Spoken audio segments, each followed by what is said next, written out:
രമി ചേച്ചി എന്താണ് നമ്മുടെ എനിക്കിപ്പോ അങ്ങനെ ആര് വിളിച്ചാലും കണ്ടസ്റ്റന്റ് അല്ലായിരുന്നല്ലേ. ഇപ്പൊ ഒരു ഫോൺ വന്ന എന്താ ചക്കര മുത്ത, അയ്യോ സോറി പരിപാടിയല്ലല്ലോ.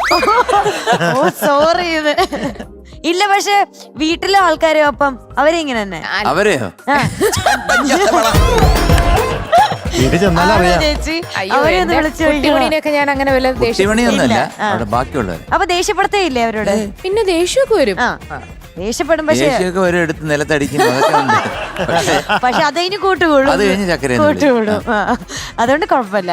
എന്തായാലും ഈ സെമി ഫൈനലിൽ വരാൻ പോകുന്നത് നമ്മുടെ ഇവിടുത്തെ ഒരു വലിയ പുള്ളിക്കാരനാണ്. നമ്മുടെ കേരളേട്ടൻ എത്താൻ പോവാണ് സെമി ഫൈനലിലെ ആദ്യത്തെ പാട്ടുമായിട്ട്. വിളിക്കാം. So let's welcome Devatirth on stage.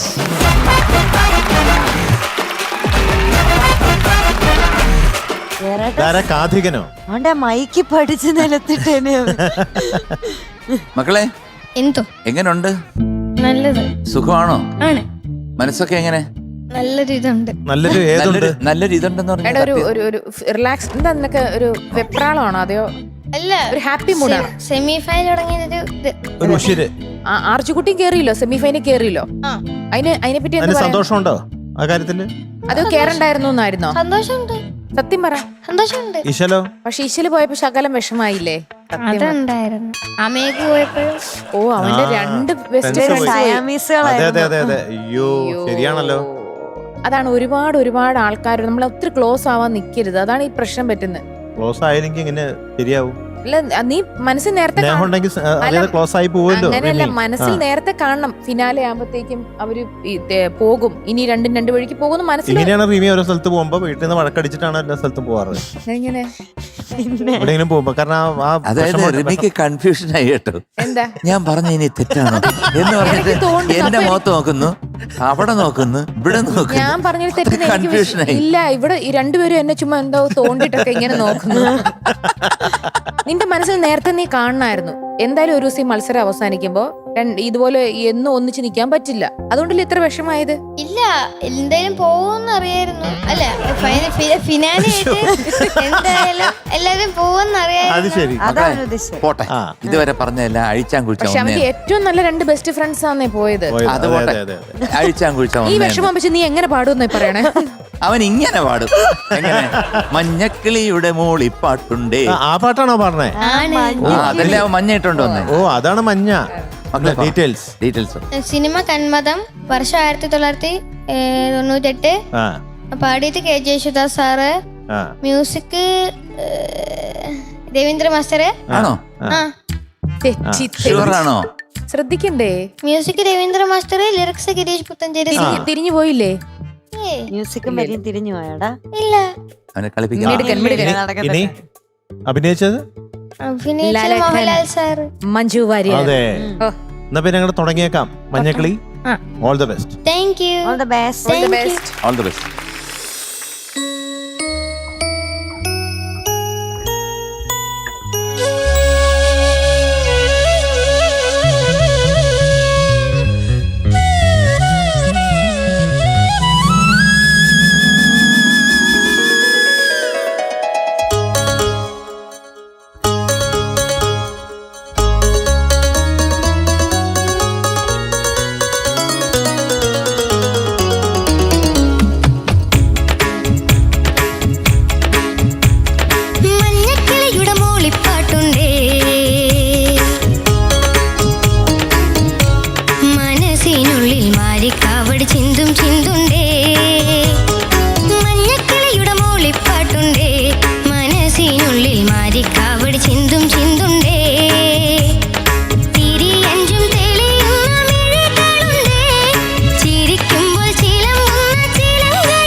Very nice, very nice.